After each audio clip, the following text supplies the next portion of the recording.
बच्चों, आज मैं विनोद भाटी आपके लिए लेके आया हूं छोटे बच्चों के लिए रोमन गिनतियां।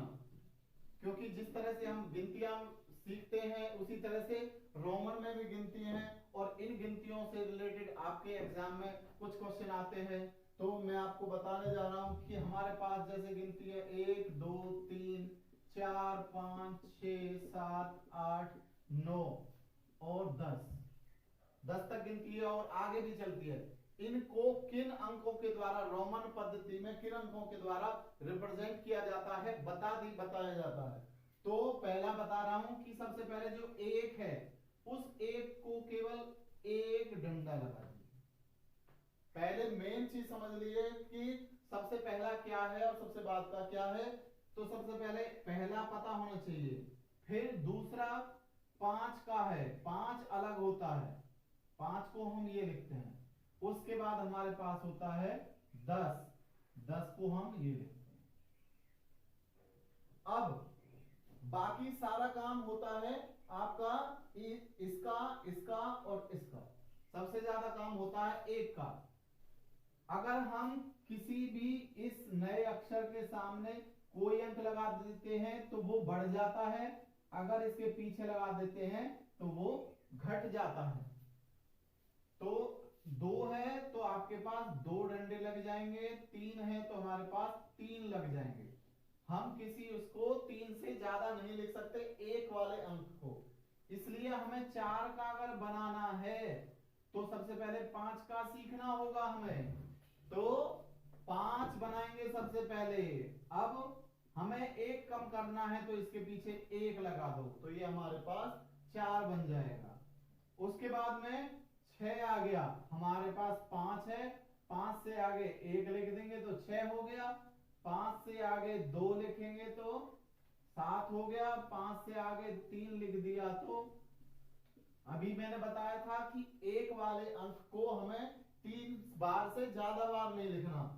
तो अब हमें 9 कैसे लिखेंगे, तो हमारे पास 10 आ गया, हम 10 और 10 के पीछे 1 लगा देंगे तो हमारे पास हो गया 9 हो गया। उसके बाद में जो बड़ा अक्षर बाकी चीजें यही चलती रहेंगी। उसके बाद में आपका आएगा एल। एल कहते हैं 50 के लिए और सी कहते हैं 100 के लिए, और एम कहते हैं, डी कहते हैं 500 के लिए, और एम कहते हैं 1000 के लिए। तो सबसे पहले हम आपको केवल 50 तक की ही गिनती सिखाएंगे। तो आप इन 50 तक की गिनतियों को मैंने 10 तक बता दिया है। 10 से आगे अब आपको क्या करना है, अगर हमें 11 लिखना है तो x लगाएंगे, 10 हो गया, और उसके आगे 11 है। 12 लिखेंगे तो 10 2 बार है। 13 लिखना है तो 10 और 3 13 है। मेन चीज हमें जो पता आनी चाहिए, एक तो 1 का पता होना चाहिए, 4 का पता होना चाहिए और 9 का पता होना चाहिए। हमें 14 लिखना है तो हमारे पास 10 तो है। अब 4 को कैसे लिखा जाता है, ऐसे, तो 4 को यहां लिख दिया हमने, ये बन गया आपका 14। फिर लिखा हमने 15, 10 और 5 15 हो गया।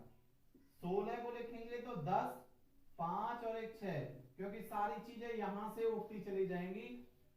6 7 8 9 और यहां से आपके पास 2 3 4 ये चलता चला जाएगा। 17 है तो 10 और 10 5 15 16 17 हो गया।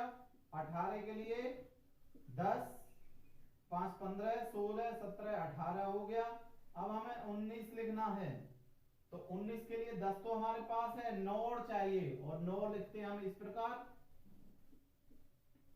तो 19 हो गया, आगे आ गया 20, तो 2 बार x लिख देंगे तो हमारे पास 20 हो गया। तो इसी तरह से बच्चों आप मुझे 1 से लेके 50 तक की गिनतियां अपने व्हाट्सएप ग्रुप पे आप मुझे भेजेंगे, और सभी पेरेंट्स को भी ये बताना चाहूंगा कि बच्चों की पढ़ाई की तरफ ज्यादा से ज्यादा ध्यान दें। जो काम उनको यहाँ पर दिया जाता है उस काम को घर से जरूर कराएं, क्योंकि बच्चे का पढ़ते रहना बहुत जरूरी है। क्योंकि इस लॉकडाउन के अंदर बच्चों की पढ़ाई बहुत बाधित हो रही है। इसलिए आप सभी से अनुरोध है कि आप बच्चों की तरफ ज्यादा से ज्यादा ध्यान दें और दिए गए काम को उन्हें कराएं। धन्यवाद, नमस्कार।